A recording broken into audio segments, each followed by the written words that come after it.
humanism, not globalism, will be our credo.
In the days after the September attacks, there were countless rumors about strange coincidences surrounding the events. One report about a group of Middle Eastern men spotted the morning of September 11th parked just across the river from New York City has not gone away. Investigation of their presence has led to questions about whether Israel was conducting espionage on U.S. soil.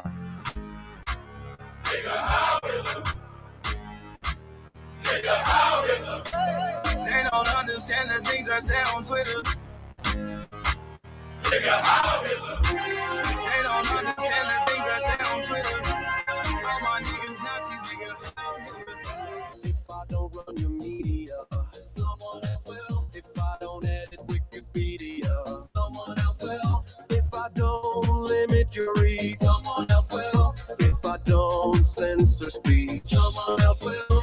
If I don't blow up your kids, someone else will. If I don't attack U.S. ships, someone else will. If I don't steal your things, someone else will. If I don't run pedo rings, it's not my fault that I have to do this. You only pick on me because I'm Jewish. Stop being a jealous loser and go get a job.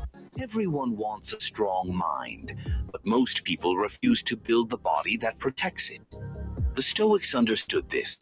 They trained daily because a weak body creates a weak spirit, and a weak spirit collapses under pressure. When your body quits easily, your mind quits even faster. When you let yourself get soft, your discipline dies with it.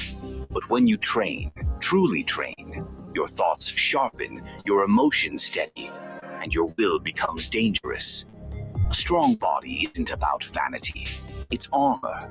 Armor against fear, against laziness, against the part of you that wants the easy path.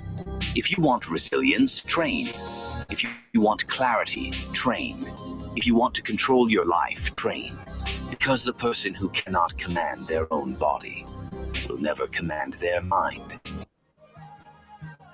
We are looking only to the future. We assembled here today are issuing a new decree to be heard in every city and in every hall of power.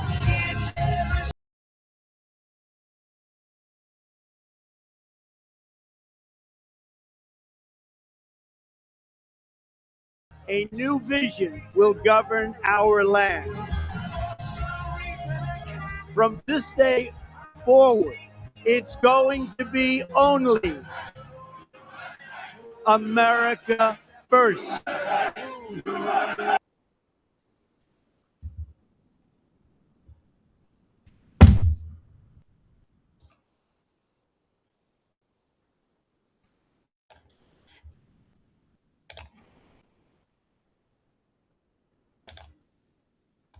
States. We're now day 4 of the joint strike/war.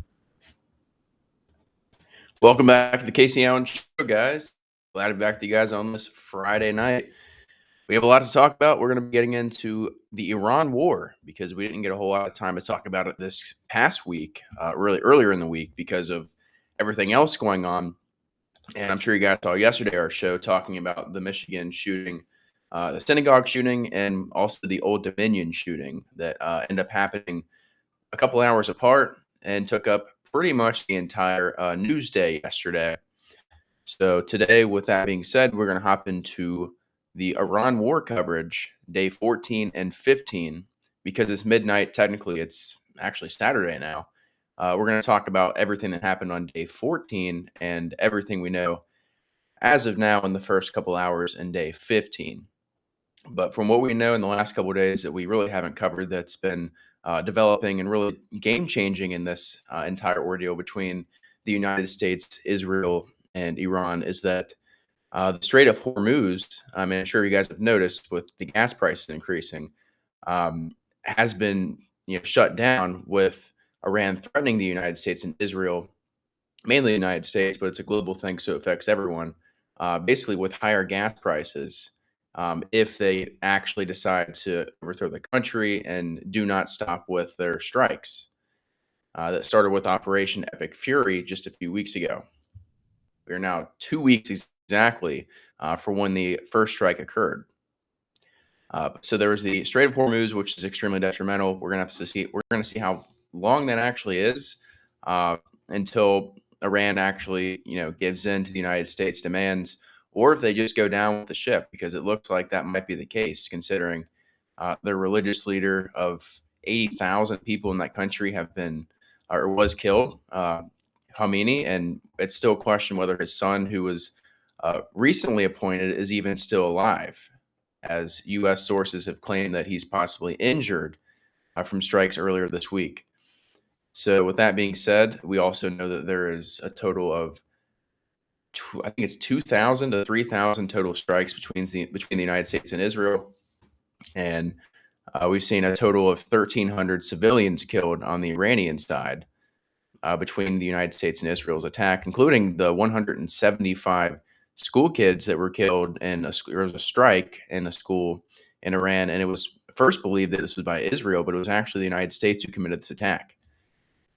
And it seemed like, if this was the United States and any other country, there would be more of an understanding and sympathy to it. But because it's Israel, it's like they're just going to act like, or it's because of Israel, a war for an attrition for them. They're going to act like this is just, it's war. It's things like this happen. And the United States, keep in mind, they launch these unprovoked attacks. It's not like Iran did anything first. Same as what happened last summer with the Operation Midnight Hammer, when this very ordeal happened, when we said the same thing, that we're going to try to take out Iran's nuclear facility, and they have these weapons that's not only going to take out Israel, but it's going to reach America. And they've been playing this narrative for the longest time. And here we are today. So with that being said, we're going to jump right into it. But before we get into the show, make sure to follow us on all platforms at Kacee Allen Show. We primarily stream on YouTube. That's youtube.com at Kacee Allen Show. And that's also rumble.com/Kacee Allen Show, And then we're also on X. You can find our clips and some of our shows in there as well. Also with our Instagram and TikTok. Make sure to follow us on there at Kacee Allen Show. So we're going to go into day 14. Everything we know about happened Friday. As I said, we are currently in Saturday as we speak. So what we know is that basically yesterday morning is that Iranian missile barrages continue targeting Israel, with one strike causing fire and damages to a building in central Israel. Hezbollah aligned, Hezbollah aligned with Iran, did end up firing hundreds of rockets into northern Israel in coordinated operation over the recent days. Now, during yesterday morning and daytime in Iran, we saw that U.S. and Israeli forces conducted intense strikes described by Pete Hegseth as the highest volume yet. And these targets have basically been, they've been pretty detrimental from what we've seen. Like I said, they don't even know if the Supreme Leader, as of now, is alive. And something that was really troubling that came out of Pete Hegseth's mouth is that he literally said that they don't know how many U.S. soldiers have died from this. We know the names of the 8 soldiers that have died. They've already had a ceremony for that.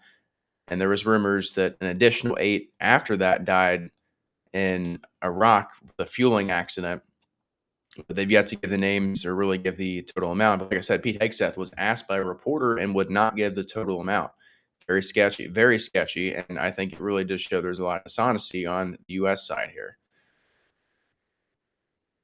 And so the middle of the day, so we're talking about midday Friday. This is in Tehran. Thousands rallied for an annual Al-Quds Day. There's called Al-Quds Day. It's the solidarity for Palestinians. And this is defiance against U.S. and Israel, obviously. There's one report linked to a strike to a rally attended by a senior official, Ali Khamenei, and the strikes also hit nearby areas, escalating more internal tensions. And then there's actually probably the biggest news of yesterday was the midday afternoon development with the Karg Island strikes. Now, Trump announced U.S. forces conducted a massive, one of the most powerful bombing raids in U.S. history of the Middle East, is what he said. And this is on Karg Island. This is Iran's key export of oil. This handles 90% of the crude oil exports. And he stated that U.S. strikes totally obliterated every military target. He said this so many times, just like last year, and he clearly was wrong. So it's hard telling if that's actually true or not, but I think one thing that we can definitely say is that Iran is not appearing to be winning this war. So on the island, basically they took out everything but the oil infrastructure, and Trump threatened to hit oil facilities next if Iran continues blocking or mini-laying the Strait of Hormuz or interfering with shipping. Iran warned it would strike or target U.S.-linked oil facilities and regional energy sites in response. So those of you guys that don't understand, the Strait of Hormuz, that's, like I said, it's 1/5, 20% of the global oil supply comes from there. And I think a good portion of it goes to Asia. So you're affecting China's oil supply, you're affecting Russia, you're most importantly affecting the United States, as we've seen in recent weeks. So that's, again, how is that America first? Trump's going to say that we're doing this to defend America, and this is somehow going to help us when we're fighting a foreign country's war, losing troops, spent $6 billion on this, and we're also making gas more expensive. But yet they're going to say that this is America first. This is what trusting the plan looks like. Holy copium. They're going to need a lot of it. So what the Iranian leadership say, this is their claims, they say that U.S. officials, including Hegseth, stated that the Supreme Leader, Mojtaba Khamenei, this is the son of assassinated Ali Khamenei, and he's wounded and likely disfigured. That's quotes from them. From the earlier strikes, we've already talked about that. And also, Saudi Arabia intercepted drones targeting Rahida's diplomatic headquarters and other areas, and Oman reported thwarting drone attacks. And then we also know, like I said, the Strait of Hormuz, largely they halted the shipping, and they've even actually lifted some U.S. temporary sanctions on oil tankers in Russia, even just to ease the market pressure. So that's all we have so far. What we know is that it's still escalating, and I think my prediction overall does appear to be somewhat accurate. Hoping we don't get boots in the ground, but it certainly looks like that's going to happen. And once you do that, you can't go back from that. Once you actually make the decision to send U.S. troops into there, I mean, we're cooked. And another thing I do remember that wasn't reported a lot, but it's very important information, is that earlier today we're sending another 2,400 troops in the Middle East in an amphibious aircraft carrier. Or I don't know if it's an aircraft carrier. It's some sort of carrier that they're going to be sending out there that's amphibious. And 2,000 troops we're now putting at risk on top of the troops that are already stationed in the Middle East and the ones that have already perished. So it's just terrible that we're just using our troops as pawns for a Middle East war that's not for the United States. It's for the defense of Israel. And yeah, like it's looking like this is not going to get better anytime soon. You're looking about probably the end of the year, if not even longer at the minimum. I think that this will not be done by midterms. That's a stretch. I mean, I think the United States, especially Trump, they're just looking for any possible way to give Israel what they want and avoid a long-term war. But that's how these things always go. You're trying to make this quick. You're trying to make this simple and get whatever strategic demand is really at play here. But it always goes south. One thing goes wrong, and next thing you know, we're in a forever war. And I could totally see that happening. Like right now, MAGA is walking on a tightrope right now. You can already tell, like all these cat turds, the usual suspects, they're really nervous right now because, their entire rhetoric that they've built up over this past year and a half with Trump, I mean, even since he was elected, but especially over his first or second term, you're really putting a lot of gamble and a lot of stake in what Trump's doing here, especially when it's pretty obvious he's not following his agenda. You have to really go out on a limb and really have a lot of copium at this point to be standing with Trump's policies, because it does not align with anything that the people voted for. And you have to be quite delusional at this point.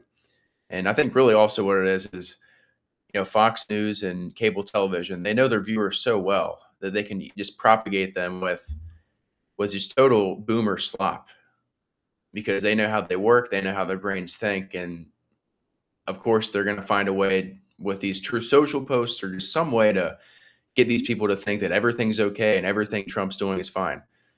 And I will say, I feel like I was part of that when I was younger in politics, but now getting older, growing up, seeing through the smoke, it definitely looks like that's a big part of what the Republican Party, and it's not just the Republican Party, it's both sides, but it's a big portion of MAGA, that they're not actual independent thinkers, and they're being controlled by the system. Some of them are being paid, and they know what they're doing is wrong. They know they're intentionally deceiving their audience and the message they stood for and the principle. But some of them they're blind. They really don't know what they're doing. They really aren't, intelligent enough to understand what geopolitics are about and how they can, use propaganda to manipulate your perception. And when you're thinking that, you're supporting this America First candidate that said they're going to be anti-war, and all of a sudden a year later, they're doing the exact opposite. We're literally in a George Bush situation with the war with Iran. and they just think it's all good. Hey man, it's all roses over here. It's all sunshine. Again, it's all cope, and you can tell these people are nervous as hell. Like Ben Shapiro, like these people, they know this is a extremely massive risk, and if they don't have this done by the midterms, whatever their goal is, taking out the regime in Iran, the Islamic regime, however far they want to go, if that's not done by midterms, I mean, I think Republicans are going to lose anyway, but they can pretty much put that to rest, because how are they expecting to get anyone to vote during the midterms when we're in this heated, tense war that has no end in sight? So if things don't get anywhere near better, if not ended, yeah, a lot of Republicans, I'd say, besides Thomas Massey, are going to lose. And they're going to lose the House. They're going to lose the Senate. And just like that, in 27 and 28, it's going to be impeachment hearings for Trump, Hegseth, Rubio, Bondi, Patel, maybe even Scott Bessent. Some of them deserve it. I'll say, like, I hope they go after Pam Bondi, Patel, Bongino, all the people that knowingly withheld information about the Epstein files. They didn't do their job that they were appointed to do. It's negligence, whatever it is. They look the other way. In Kash Patel's case, I mean, I think it's pretty clear that he did lie under perjury, or he lied under the consequences of perjury when he said that no one in the Jeffrey Epstein case with the FBI files that he has, there's no evidence that there was anyone that trafficked minors or had any sort of sexual trafficking involved in Jeffrey Epstein's case, which that's ridiculous on its face. But then we find out that the Alexander brothers that were arrested the other day, the three brothers that were tied in with Jared Kushner and in the White House, even the Trump family did business with them in real estate. These guys were all arrested for sex trafficking and even had their names redacted in the Epstein files, in an FBI file, actually, that Kash Patel would have had access to. And he actually, I mean, we're not for sure whether it was him or not, but someone blacked out the names. And then after the Epstein Files Transparency Act happened, we had some more, information that came to light with the 3 million files. Yeah, we saw that this information had been taken off, and we knew that it was the Alexander brothers. So yeah, that's pretty shocking. But yeah, that's just basically where this this Trump administration is. And 2 weeks into this Iran war, I feel exactly how I did the first time. You guys can go back and watch my show 6 months ago. And it's funny, people are still going back and watching it because all my prediction pretty much came right. I mean, I literally said that this war, the second Trump last summer during Midnight Hammer launched that first strike, like, he basically told us what this is. This is Israel's war. They're controlling him. They have whatever leverage over him to make sure that this happens. And that's partly goes into goes into the reason that Trump was elected in the first place, because he was willing to do this. He was willing, objectively, I mean, he was willing to do what the Biden administration wouldn't do. The Obama administration actually wouldn't do.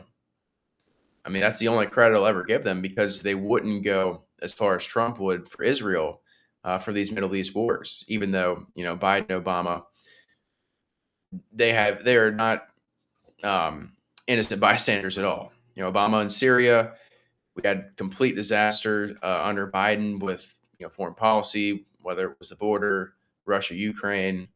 October 7th actually did happen when he was president, but that's another story. There's more nuance to that, and whether that's the truth or not. But yeah, I mean, that's where we're at with Iran. This is pretty detrimental, no end in sight. And we're just going to watch this blow up. It's going to be bad for the image of our country. We're talking about de-dollarization. We're seeing the real powers in the multipolar world with Russia and China. We're going to make completely destroy the dollar. We're going to be inflating the dollar with, with the gas prices and all this mayhem going on right now. So yeah, nothing good about this at all. We're going to go through some videos, though. I do have a couple clips I want to show you guys that's relevant to the conversation today and the last couple of days with the Iran war. pull this up real quick.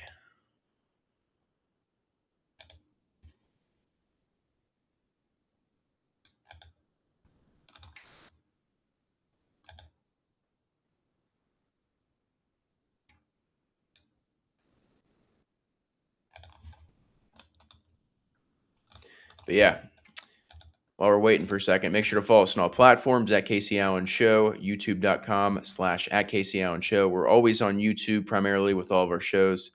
That's where the main site of the Kacee Allen Show is, but we are on also pretty much every other platform, so make sure to check us out.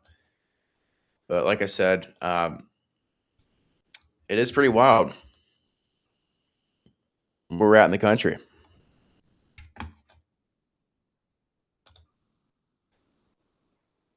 Okay, here we go.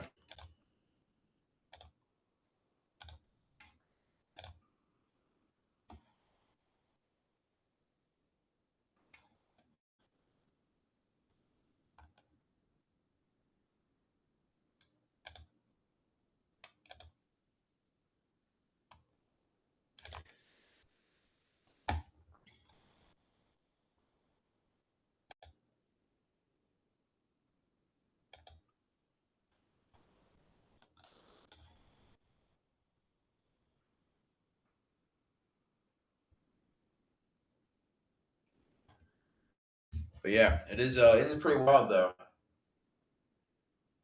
You got the entire Trump administration with this anti-America message with this Iran war. They're going to pay the price though in the midterms in 2028. And who knows? Maybe Trump gets impeached. Really hard telling.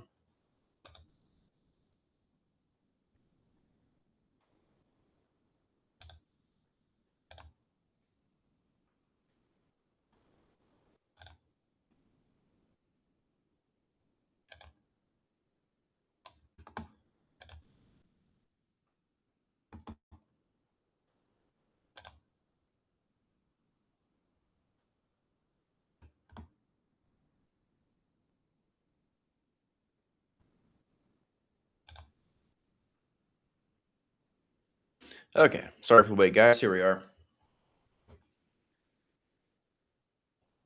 All right, so these are going to be kind of random clips, but we'll go one by one here. So this is a tweet from Nick Fuentes 9 hours ago. It's a repost from I believe this is June or July of 2025, right after Vance was named as Trump's vice president. So basically, Vance, he's now trying to present himself as this anti-war guy. And if you notice, he really hasn't saying a lot about this on X. He's been very to himself, hasn't said much, been really like not supportive, but not wanting to completely denounce this. But if you really want to know what this guy's thinking, he did actually call for strikes on Iran before that. I mean, Trump was even president. The most important part, I think, of the Trump doctrine and foreign policy is you don't commit America's troops unless you really have to. But when you do, you punch and you punch hard. I think that's the way that you respect America's brave men and women who are serving. Now, let me say something about when you say that, does that, for example, how President Trump beat the caliphate? It's overwhelming force, and it was done pretty fast. How President Trump beat the caliphate, beat ISIS, which people said literally couldn't be done, and he did it in a matter of months. But also Iran, Sean. A lot of people recognize that we need to do something with Iran, but not these weak little bombing runs. If you're going to punch the Iranians, you punch them hard, and that's what he did when he took out some of the money. By the way, that action, people said that it would lead to broader war. It actually brought peace. It actually checked the Iranians and slowed. Yep, so there you go, neocon Vance. Oh, here we go. We have a little Benny Shapiro here, suggesting that arming Iran's ethnic minorities to start a revolution, and Iran curiously claiming that Iran is... Oh, wow. So this guy... There you go. This is what he feels about Gentiles. Are very, very upset about a girls' school that got hit in the war. And then we're supposed to totally pretend that the Iranians don't slaughter innocent Iranians at the rate of tens of thousands the minute they pop their heads out of the ground. In any case, the Israelis have been pummeling IRGC stations in Iran's western regions, particularly the areas that border Azerbaijan and Iraq. Those happen to be areas that are largely comprised of Azeris and Kurds. Remember, Iran is actually less Persian than America is white. There are huge minority populations in Iran, and they largely live in the border areas with other countries. The Kurds, for example, live on the eastern side of the border with Iraq. So you have Iraqi Kurds on one side, Iranian Kurds on the other, and some interplay between the two. We could see serious incursions into Iran from both Azerbaijan and from Iraqi Kurdistan by Iranian Kurds. And if that happened, there would be a serious challenge to IRGC forces. Those forces are now isolated from Iran because of the fracturing of the IRGC leadership class. Basically, with the destruction of the top levels of the IRGC, the lines of command have now broken down, and you have specific IRGC areas governed by specific IRGC commanders. Many of these brigades are 3,000 to 5,000 people. And so the entire structure could begin to collapse piece by piece. And if that happens, then more and more Iranians in the center of the country will understand that the moment has come for action. And this is being facilitated pretty actively by the Israeli government. Oh, there you go. By the Israeli government.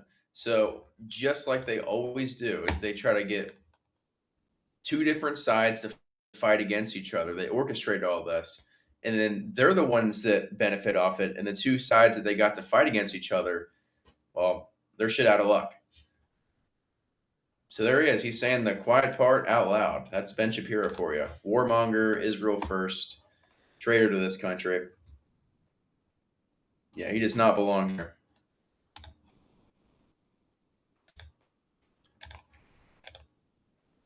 Right now, we are reading astonishing reports of Israeli drones. And there's a reason that he won't debate anyone smarter than him. Or at this point, he won't even go on Piers Morgan's show because he's that much of a coward. Here we have earlier Pete Hegseth, our Secretary of War. Like I said, when he was asked about the total casualties in the war that they started. I mean, it's a bunch of return to duty. So we've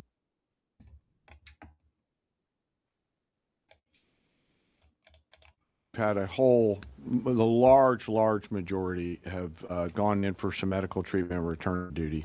We've had in Kuwait, Jordan, down across the southern flank, a little bit, a variety of places, most from one-way attack strikes. But I want to clarify that. I think what we've tried to do here is has clarify those numbers rather than saying KIA or WI wounded. Be more clear about that because the overwhelming majority, almost 90%, no doubt. Yeah, right there, green jacket. Mike Bress with the Washington Examiner. How many American casualties have there been, and where were the American service members when they were injured? I mean, it's a bunch of return to duty. So we've had a large majority have gone in for some medical treatment and return to duty. We've had in Kuwait, Jordan, down across the southern flank, a little bit, a variety of places, most from one-way attack strikes. But I want to clarify that. I think what we tried to do here is clarify those numbers rather than saying KIA or WI wounded. Be more clear about that because the overwhelming majority, almost 90%, no doubt. Right there. Yeah, he's afraid to give a number there. I know they want to be exact, but this whole thing is deceptive. That's how war works. And knock on wood, I'm surprised we haven't seen any wartime censorship so far. But that could very likely change.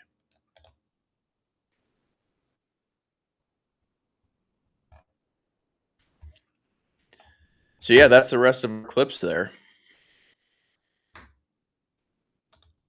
Now, where we're at as a country, we're in a very unpredictable time. I mean, think about it. If the United States has no idea, no plan with Iran, besides just endless chaos, we're going to launch strikes. We'll just do whatever Israel does, because if we don't, then we fear that we're going to get retaliatory strikes against U.S. soldiers that are on bases in the Middle East, which, again, why are we there in the first place? It's a joke. It's the benefit of foreign countries, particularly one of them, and military-industrial contractors, all these people that are, benefiting from the system. So, yeah, that's likely, like I said, boots in the ground. And there's likely another catastrophe waiting to happen. Again, whether it could be a false flag in the United States, to push us into this war, that's very likely on the table. And I don't know. It's very uncertain right now. And we're going to be covering this as long as this war goes on. Excuse me. This is likely not going to end anytime soon. We could be, day 100 in this in a few months. But we're only day 15 day 15 officially, but this was the official coverage of day 14 of the U.S. Israel-Iran War. We'll be back Monday, and we'll have a lot of content next week. Get ready. We're going to have some reaction videos, and depending on what's going on in the news, things with this war could slow down. I don't think they will, but get ready for next week. We're probably going to have a lot more Iran War coverage, whatever we see next. And we're going to have a special reaction video. I won't name it yet, but we're going to be talking about something related to the Jeffrey Epstein case. And it's going to be a very interesting documentary we're going to be reacting to that's going to tell us a lot about that case. And again, don't forget about it, because I know we're distracted with a lot, but we're definitely going to go back to all that. So, like I said, thanks for tuning in, guys. I know this is a shorter show, but it's a Friday, so keeping it casual, no suit, keeping it nice and simple. Just talking about this crazy war and the updates on it. And like I said, follow us on all platforms, YouTube, X. And if you want to donate, go to our Locals community. It's locals.com. You can find it on our Rumble page and donate whatever amount you guys like to. And like I said, we'll see you guys Monday. We'll probably have a show either in the morning or in the evening. Stay tuned for all of our updates, and make sure to follow us on X and Threads. After the show, we'll have all of our daily news updates on Threads 24/7, and make sure to check us out on X for our commentary, everything related to the show.